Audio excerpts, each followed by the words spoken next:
Here's how I'd build my 7-figure Amazon private label business if I had to start all over again right now in 2024. My name is Michael Elliott. I'm 24 years old, and for the past 5 years, I've dedicated all my attention to figuring out how to make money with Amazon FBA. Since discovering Amazon FBA 5 years ago, I've tested around 30 products, I've launched 4 brands, and I've made countless mistakes while having to deal with some of the unexpected issues like unknowingly selling restricted products and losing my entire inventory investment, or running out of stock too fast and having listings taken down randomly by Amazon. Now, it took me almost 2 years from first starting with zero experience to consistently hitting $10,000 to $20,000 per month. But if I knew what I know now, getting to 10 to 20K per month would have been a lot faster and a lot less stressful. So take what I'm about to say in this video and apply it to your Amazon business. Hopefully it saves some of you from repeating the mistakes that I made. I'm going to hit every step of the Amazon process in this video, from product research all the way to scaling my products once I know they're winners. And to better visualize how to apply these steps to your own business,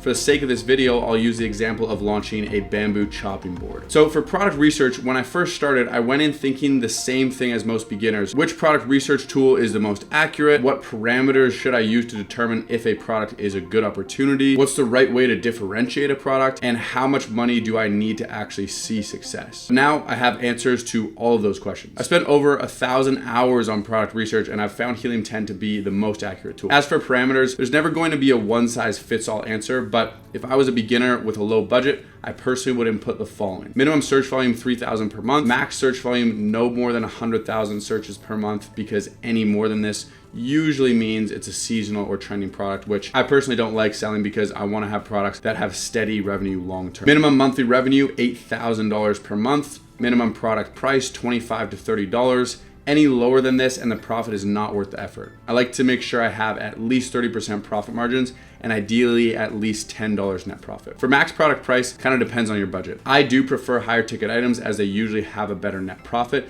but of course your cost will increase. For max review count, 500 to 1,000 reviews. Any more than this and you'll most likely need more money to compete with the sellers. For shipping size tier, keep it at small standard size and large standard size. Large products can eat into your margins due to higher shipping costs. For minimum monthly sales, 300 units per month. And for product categories, stick to simple ones with the least amount of liability and likelihood of being gated, like office products, home and kitchen, or sports and outdoors. And if you don't know what gated means, it's when Amazon requires you to go through their approval process before you're allowed to sell in a specific category or sell a specific product. Now, for differentiating products, you can either create a bundle with complementary products, or you can improve the design based on the product's negative reviews. For my example of a bamboo chopping board, a bundled item could be a cleaning oil to help the longevity of the bamboo, and an improvement of the product design could be having an indent along the sides to hold unused food scraps that will eventually be thrown away. You could also ask ChatGPT to improve the product and give you some ideas there. Now, with the product research process complete, it's time to contact manufacturers to negotiate a good deal without sacrificing product quality or worrying about really long shipping times. So when I was first starting out, I had to learn the terminology they used, determining if they're a supplier who's reliable, what's the best way to ship products to an FBA center, and how to ensure their quality is on point. And a huge mistake I made once when dealing with suppliers was not getting a thorough inspection done on my products, which led to negative customer feedback. Nowadays, I don't need to worry about that because I will always hire an inspection agency to check out our products after they've been manufactured, even if I'm super confident in the supplier we chose. Sometimes suppliers will quote you on their EXD price, which pretty much just means the actual cost of the product without shipping or anything else. DDP is another term which has to do with the cost. This means the cost of product plus the shipping cost, and it stands for delivery duty paid. And when you hear someone say, what is the unit cost? Unit just means the actual item, aka cost of product or item. And to avoid a nightmare situation of dealing with unreliable suppliers or suppliers who over-exaggerate their product quality, I would always ensure you order samples from your top supplier. Before even narrowing down your top suppliers, I would reach out to at least 20 to 30 different ones. Negotiate, narrow down your top 2 to 3 based on price, communication, and lead time. Then you can order samples to test quality from your top 2 to 4. Once you finalize your supplier and they manufacture your product, you also want to hire an inspection agency, as I mentioned, before they actually ship your goods out. As for the best way to ship products from a manufacturer to an FBA center, shipping by sea is typically going to be the way to go. I would personally avoid air shipping just because it is way too expensive, and as a result, you will typically end up with very slim margins. Now that everything's shipped to the FBA center, you have have to make sure your listings are as optimized as can be. For my very first listings, I made the mistakes of creating very basic imagery, which made it hard to stand out amongst competitors. I also didn't realize that I wasn't really utilizing enough relevant keywords within the actual copy/content of my listing. But for the new bamboo chopping board product as an example, I would make sure the listings are fully optimized, not only with proper imagery and copy, but also A+ content and video. I would suggest getting brand registered so that you can add A+ content, which allows you to add more images where your description would normally go. As for video, this is just going to increase your overall conversions instead of only having photos. And when it comes to the actual product launch of the bamboo chopping board, I would avoid the mistake I made during my first launch, which was having a low PPC budget, which is Amazon's internal advertising system. Instead, I would be as aggressive as possible with my PPC in my first month to try and rank to the first page fast. At the minimum, I would budget $1,000, but more if you can. Now, once I know that the product is a winner, I have some positive feedback and a low product return rate, it's time to scale the product. And I would do this firstly by just launching more variations of the bamboo board, such as size and design. This is a very easy and simple method to scaling your brand. To take things to the next level, I would start selling on external platforms as well. Utilizing TikTok Shop is a major opportunity to scale products and brands. So I would set aside a budget to work with multiple micro influencers within TikTok Shop to promote my products. I would connect my Amazon account to TikTok Shop so that the orders would actually be fulfilled by Amazon still. And at this point, if everything is running smoothly, I would expand the brand by launching similar products. Managing one product is very low maintenance, and you really only need to spend 3 to 5 hours per week. But once I have 5 or 6 products that I need to manage, it's time for me to hire some virtual assistants to help me maintain my current operation so I can focus on expanding the brand. And the very first responsibilities I would hire out are keeping and optimizing my Amazon listings, dealing with Amazon seller support, and managing my inventory. By hiring an expert to create your listings for you, you can focus on what matters most, like product research. And as for general seller support issues, these can take weeks of going back and forth to solve minor issues. So this definitely is not worth the time